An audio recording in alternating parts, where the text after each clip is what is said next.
This is Tuesday, August 2nd of 2016. Really nice, cooler day actually. It's only about 80 degrees out right now.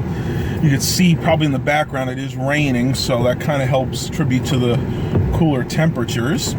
I'm heading out to the thrift store right now. As you guys know, most of you guys would probably know that this is the, call it Text Tuesday, so 25% off of, you know, pretty much every item in the store. And I think they still have the 50% off of the products that are marked down already. So we'll have to see if those two sales will indeed combine. If they do, then that would be really cool. Basically getting 75% off of the of all the marked down products. So we'll have to see what happens. A couple things I want to update you on. I've had a lot of questions from different YouTube users about the HP laptop I picked up this weekend, which I will be doing a full review on sometime this week. It's just going to depend on when I have a free day. I have quite a few different things going on this week, so it's going to be a little tough, but I will try to make a day that I can go ahead and review that computer for you guys. First question I'm getting everybody is, are you going to sell it? No, not right now. It may come a time in the future where I decide if I want to sell that or not, but for now, I actually have a use for it. It's going to be put on the computer desk that's near my closet, that kind of black and gray computer desk. I want that to be my backup video editing rig, because that system has the 17-inch screen. That laptop has a really decent processor as well. The laptop that I bought brand new about a month ago, which is oddly enough almost identically spec'd, except that one does have a slightly faster CPU. I was originally thinking that the one I picked up this weekend was faster, but actually the one I bought last month, slightly faster. And I actually have the benchmarking results. I used Geekbench 3 to benchmark them, and I'll go ahead and show you that once I get back home. But the thing I don't like about that is it's only a 15.6-inch screen, so it's a little bit small for like a desktop replacement. So as it sits right now, that's what I'm going to do with the laptop. Again, that could change in the future. It depends on if I get another desktop that I really like. I might go ahead and replace that laptop and put that up for sale. But like I said, for now, it's definitely going to be staying with me. You know, it's ridiculous. With all the heat and the rain and everything we've had, I have a backlog of about 4 or 5 different videos that I want to do. A couple of them have to do with the Coleman products that I picked up, that heater and the lantern, and a couple other ones outside. But the problem is, with the heat, I just can't do them. I mean, I can't sit out there in 95, 105 degree heat index and do these videos. It's just not going to happen. So hopefully we're going to see a little break. I remember a couple of years back, July being very hot and then August not being so bad. So here's hoping that August, the heat wave breaks and I'll actually be able to get some videos done outside. We are watching the tropics right now. There are a couple of hurricanes that might be forming, but the way it looks now, they're going to be going into the Gulf of Mexico, so they shouldn't be bothering us, so that's a good thing. But we're just really getting started, at least for our area of Virginia, in hurricane season.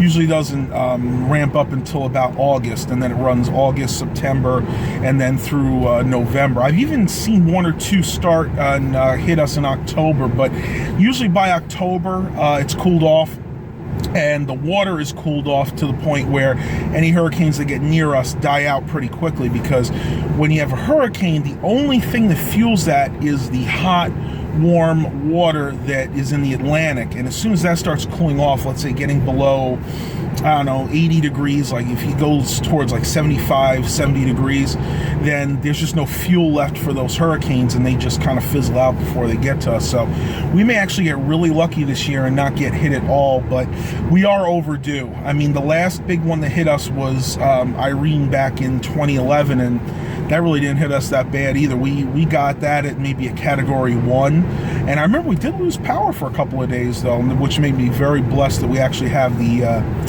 generator. And now of course we also have the trailer, so if we were to get a hurricane coming our way and we lost power for any significant amount of time, we could actually use the generator that my dad just bought for the trailer. We could sleep in there until the normal power is restored to the house. And I don't think I showed you guys that yet. I will go ahead and put that up in a future video. And I have a couple other videos I did of the trailer that I haven't actually edited up and attached to one of the vlogs, which I do plan on doing in the future. It's just really been crazy with my cousins down. We're also looking to get the floor done in our house. I know I've talked about that before, and that's probably going to be happening within the next couple of weeks. And what kind of stinks about that is we'll actually have to live in the trailer for those few days, because I've showed this to you before, and if you do your research and look back into the video, that video shows exactly what we're replacing. But suffice to say, we're actually replacing the hallway, the wood in the hallway, and then everything that's covered in linoleum, which right now is the entire kitchen, including the eat-in portion, the laundry room, the hallway to the kitchen and the dining room, the closet there, and the downstairs bathroom. So basically, the only things that aren't getting new flooring downstairs are the dining room, the spare bedroom, and the living room, which basically the living room has new carpet. The spare room has like an area rug on it, so the carpet in there really never wore out. Probably in the near future, we're going to replace the carpet in the dining room, which is getting a little bit worn, but it's not too bad yet. Only we didn't want to have that same kind of flooring in there, so probably decide whether or not to put a different type of carpet in there, or maybe just put a different type of flooring in there. I'm thinking maybe some kind of wood floor would be nice. Well, I am here at the thrift store, so I'm going to go inside. Hopefully they have something good out. I know that their back room was filled yesterday, so here's hoping I find some goodies today. All right, guys. Well, I did indeed find a couple items at the thrift store. Oh, better turn that down before the copyright police get me. First thing I found was another monitor, which you guys know I can always use these. Probably not going to be able to get the whole thing in, but it's in good shape. It's an Acer X193W. You guys can see that. Kind of. It's dated October 2009. It only has VGA, but this is I believe a 1600 by 900 resolution, so decent resolution. Wound up giving about $14 for that, which I thought was a good buy. Can go ahead and sell that with another system, maybe set up another dual monitor system. We'll have to see what parts I have available to make another one. And the second thing I got was something for the trailer. I want to be able to make coffee in the trailer, and I've been having the hardest time finding a small Keurig, so I went the old school route. Got myself a percolator. This is a Kenmore brand. I don't see any, well, let's see if we got a model number down here. It's a Kenmore 283-49073 12-cup percolator. It's 1,000 watts, so this is only going to be run if I have the generator going. But those of you guys, those of you younger guys to my channel, probably don't even know what a percolator is. It's the old school way of making coffee. Basically what you do, you go ahead and, let me go ahead and pull this out. This is the power cord. This kind of plugs in back here. Yeah, this is how it works. You fill this up with coffee. I got to look at the portions again. I know that there's a way to tell how much, but basically this is where the coffee goes. You go ahead and you fill this up with water, and if you look inside, it has little markings that'll tell you how much to fill it up. I don't know if the camera will pick that up or not, but up in here, it tells you on the side up to the 12 cups. You fill this up with water, you fill that up with coffee, and then you go ahead and put that back in there. Just like that, if I can get it in. Then you put the top on, you plug it in, and it does the work. You'll actually see the coffee. What happens is the water heats up, it actually comes in contact with the coffee grounds. You'll actually see, once it gets hot enough, the coffee water will actually come up in here. If you guys remember those old Maxwell commercials where they go boop, boop, boop, boop, boop, boop, boop, boop, you'll actually see it go up in there, and then when everything's done, the coffee grounds will have stayed in here, and down here you'll have freshly brewed coffee. There are a lot of controversy out there to whether or not percolated coffee tastes good. I think it does. This is the way they still do it in a lot of business environments. You'll see those big pots of coffee with the little valves you open up to get it. Now that's also a percolator. Sorry about that, guys. I had a call come through, and this phone, for some stupid reason, stops recording when the phone call comes through. I wish it wouldn't, but anyway, once again, some people think the percolated coffee doesn't taste that good. It just depends on how you make it. You gotta remember something, with percolated coffee, you really need to have a more ground roast, what they call a French roast, because if you have the bigger grounds, they tend not to permeate the flavor enough. So you gotta have pretty fine grounds, and if you do it right, it still can come out tasting really, really good.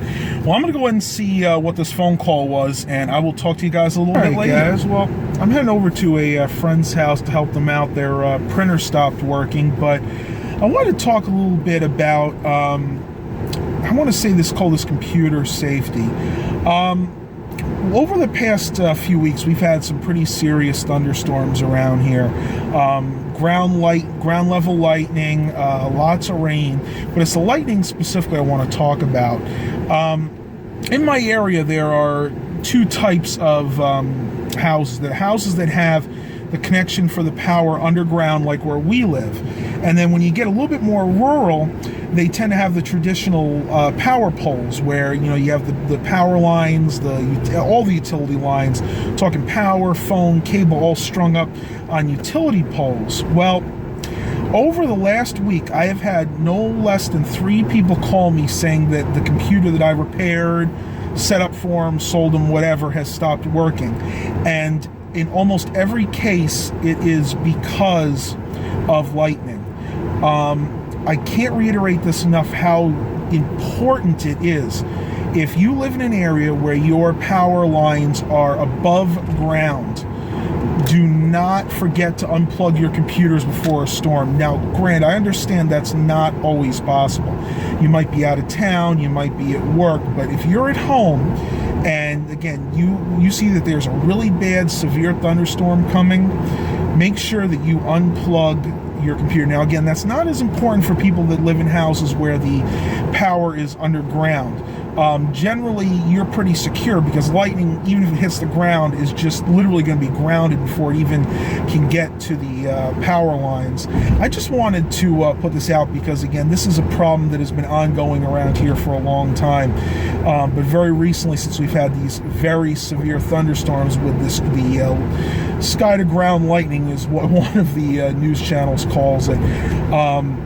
It's been a real big problem. As a matter of fact, I'm going to a client's house later on today who says the computer I set up for a few months ago has totally stopped working. And I'm pretty sure it's because of a lightning strike. So we'll just have to see what happens. And this is kind of like a public service announcement for you guys. So I'm gonna go ahead and pause the video for a few minutes. I have a couple more places I have to go to, and probably not gonna get home right now. It's about noon. I'm probably gonna get home till about 3 or 4 this afternoon, and we'll see what happens the rest of the day. Talk to you guys a little later. All right, guys, so I'm out here in Dollar Tree in Suffolk, and I noticed that there were some hungry geese, so I got some bread. Let's see if they want to eat it. Come on. Come on, guys. Ooh, yeah. See how close I can get. You can hear them hissing. They're not too happy, but they are hungry. You guys hungry? Come on. Here. Come on. Get you guys some lunch. Come here, buddy. Come here. It's okay. It's okay. Don't be scared. Come on. See how close I can get him. Hi. It's okay. It's okay. It's okay. Oh, and of course, now we got some seagulls, so time to head out. I'm not going to be feeding all those guys. May give you guys a few more. All right, well, this is kind of like my version of the Wild Kingdom. Usually the geese around here are pretty friendly, and these seem to be. I mean, they'll hiss at you when you get close because they're nervous, but I'm going to go ahead and feed them a little bit more, and all right, guys, so I'm back home. Dad's over here making some lunch. What are you making today? Pot roast? Yeah. What are you going to do? Heated regular pot roast dinner? Yeah. Ooh, that sounds good. And as you can see, I am testing out the percolator. It seems to be working just fine. It's been going for about maybe 2 minutes now. You can see the coffee is just starting to get up to the top. If you look really close, I swear this just reminds me so much of that old Maxwell House commercial. do-do-do-do-do-do-do-do-do. And for each do, you would see the coffee pop up in there. I'm kind of curious to see how far it'll pop up. Now, Dad informed me this thing should have a light that comes on when it's done. I didn't remember that from my old percolator, but this one might have it. As you can see, this one is a Kenmore brand. This is a 12-cup percolator. It's 120 volts and 1,000 watts, so it takes quite a bit of power. But they make excellent coffee, and brand new, this would have been close to $100. So I think we got a really good deal here. Well, as you can see, the coffee's popping up in there, so it should just be another couple of minutes. Then we can enjoy. Dad and I can enjoy ourselves a really good cup of freshly brewed coffee. All right, guys. Well, I just got a call from Mom. I was actually up in my room saying that it was really bad where she was, and yeah, it's coming our way. No actual storms right now, but as you can see, pouring rain. Still have not fixed that clog, which we got to do. I don't know, probably sometime after the summer heat. You can see we put the old mattress and the air conditioner out for bulk pickup. That's totally getting soaked. Man, that is a lot of rain, guys. We still need it, though. I mean, we've still been fairly dry around here. Unbelievable. That's a very hard rain. You can see over here, if I zoom in a little bit, it's starting to flood right by the driveway there. Very rare around here for it to flood at all, so you can see how hard it actually is raining. Unreal. Well, I think we're going to have to put up with this for another couple hours, according to the Weather Bureau. The end of the vlog for today. Hope you really enjoyed this. I always enjoy making them. Please remember to like and subscribe. And as always, have a blessed day, everybody.